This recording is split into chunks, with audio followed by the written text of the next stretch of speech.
क्या आप बता सकते हैं कि ह्यूमन बॉडी का लार्जेस्ट सॉलिड इंटरनल ऑर्गन कौन सा है? लीवर। लीवर ही है हमारी बॉडी का लार्जेस्ट सॉलिड इंटरनल ऑर्गन, जो सिर्फ डाइजेशन में ही रोल प्ले नहीं करता बल्कि डिटॉक्सिफिकेशन, प्रोटीन सिंथेसिस और डाइजेस्टिव एंजाइम प्रोड्यूस करने जैसी बहुत से काम भी लीवर ही करता है।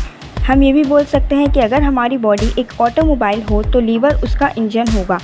इसका मतलब ये है कि बॉडी में सारे फंक्शन ठीक तरह से चलें, इसके लिए लीवर का सही होना बहुत ज़रूरी है। लेकिन अगर किसी वायरस इन्फेक्शन से लीवर में इन्फ्लेमेशन हो जाए तो ये डेंजरस हो सकता है, क्योंकि हेपेटाइटिस बी इन्फेक्शन हो सकता है जो लीवर को डैमेज भी कर सकता है। अब ऐसे में ये जानना ज़रूरी है कि हेपेटाइटिस बी होता क्या है, कैसे होता है, किससे होता है, इसके सिम्टम्स क्या होते हैं और किस तरह इसका ट्रीटमेंट किया जाता है, और क्या इससे बचने के भी कोई तरीके होते हैं, यही हम जानेंगे आज की इस वीडियो में। तो पहले तो हम ये जानते हैं कि हेपेटाइटिस बी होता क्या है। हेपेटाइटिस बी वायरस की वजह से लीवर में होने वाली इन्फ्लेमेशन है, जो एक सीरियस लीवर इन्फेक्शन है। ये इन्फेक्शन लीवर पर अटैक करता है और उसे डैमेज भी कर सकता है। हर 3 में से 1 पर्सन इससे इन्फेक्टेड होता है एंड ऑलमोस्ट 300 मिलियन लोग तो क्रॉनिक हेपेटाइटिस बी इन्फेक्शन के साथ जी रहे हैं। ये इन्फेक्शन ट्रीटेबल है, लेकिन फिर भी हर साल ऑलमोस्ट 1 मिलियन लोग इसकी वजह से जान गंवाते हैं।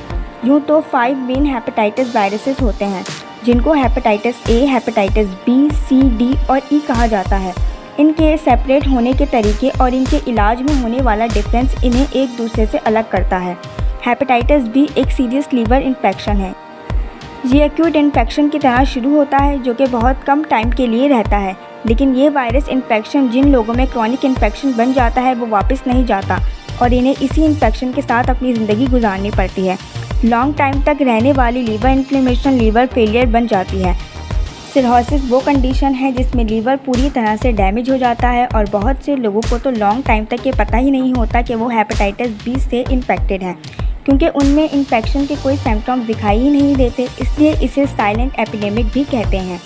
और बिना सिम्टम्स के भी ये इन्फेक्शन सेपरेट हो सकता है और इस तरह हेपेटाइटिस बी से इन्फेक्टेड लोग जिन्हें इस इन्फेक्शन के बारे में पता भी नहीं होता, वो अनजाने में इसे तेज़ी से सेपरेट करते चले जाते हैं और ये बढ़ता चला जाता है। अब क्वेश्चन ये है कि ये वायरस ट्रांसमिट कैसे होता है?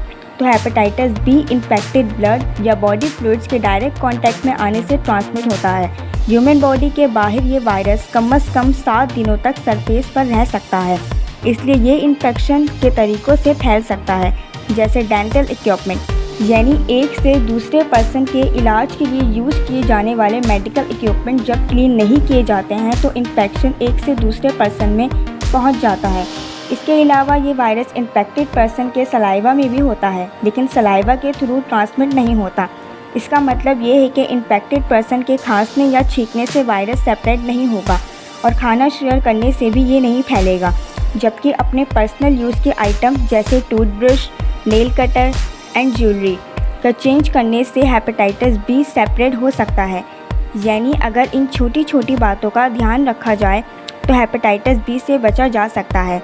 तो अब जानते हैं हेपेटाइटिस बी के सिम्टम्स। तो इस लीवर इन्फेक्शन से इन्फेक्टेड पर्सन को फीवर, एब्डोमिनल पेन फील होता है, भूख नहीं लगना, थकान रहना, जॉइंट्स में पेन होना, यूरिन का कलर डार्क होना, इसके सिम्टम्स होते हैं। हर इन्फेक्टेड पर्सन में ये सारे सिम्टम्स दिखाई दें ये ज़रूरी नहीं है।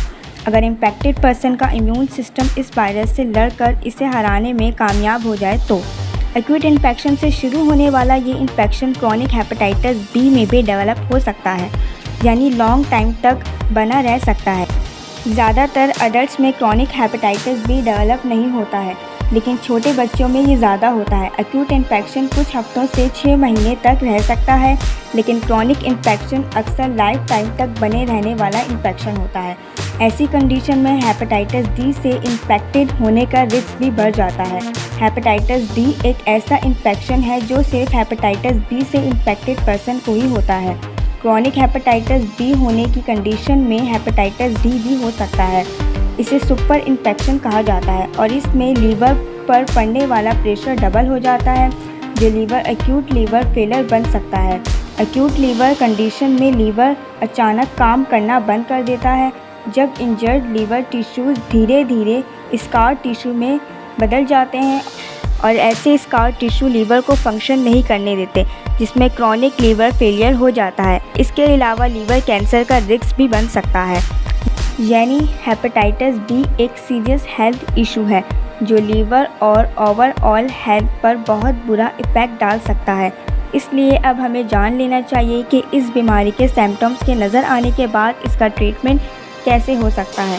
तो ट्रीटमेंट के दौरान डॉक्टर इन्फेक्टेड पर्सन को फिज़िकली एग्जामिन करने के बाद उसकी हेल्थ हिस्ट्री पूछते हैं और फैमिली में पहले से किसी को लीवर डिजीज़ है या नहीं ये जानकर हेपेटाइटिस के इन्फेक्शन के रिस्क के बारे में पता लगाते हैं।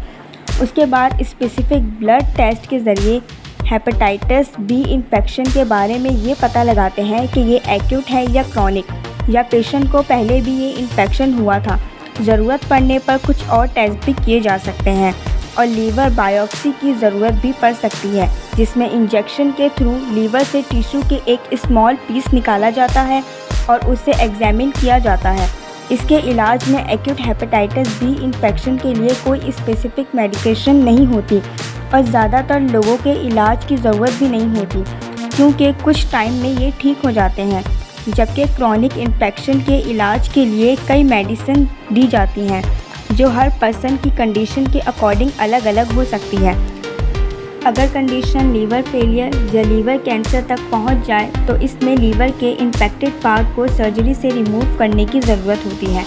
अच्छी बात यह है कि ह्यूमन लीवर रीजनरेट होकर फिर से पहले की तरह फंक्शन परफॉर्म कर सकता है और ऐसे बहुत सारे तरीके भी हैं जिनसे हेपेटाइटिस बी इन्फेक्शन से बचा जा सकता है, जैसे कि वैक्सीनेशन। हेपेटाइटिस बी जैसी सीरियस लीवर इन्फेक्शन से बचने का सबसे पहला तरीका तो वैक्सीनेशन ही है। तो आप भी अवेयर रहिए, हेल्थ से जुड़ी छोटी से छोटी बात को इम्पोर्टेंस देना शुरू कीजिए ताकि कोई भी हेल्थ इशू आपको परेशान ना कर सके। तो इस वीडियो को ज़्यादा से ज़्यादा शेयर तो आप कर ही रहे हैं, लाइक ऑलरेडी कर चुके हैं। इसी तरह कमेंट सेक्शन में ज़रूर बताइएगा कि ये इन्फॉर्मेशन आपको कैसी लगी। साथ ही साथ ये भी बताइएगा कि आगे आपको कौन सी इन्फॉर्मेशन चाहिए जो आप जानना चाहते हैं। Thank you.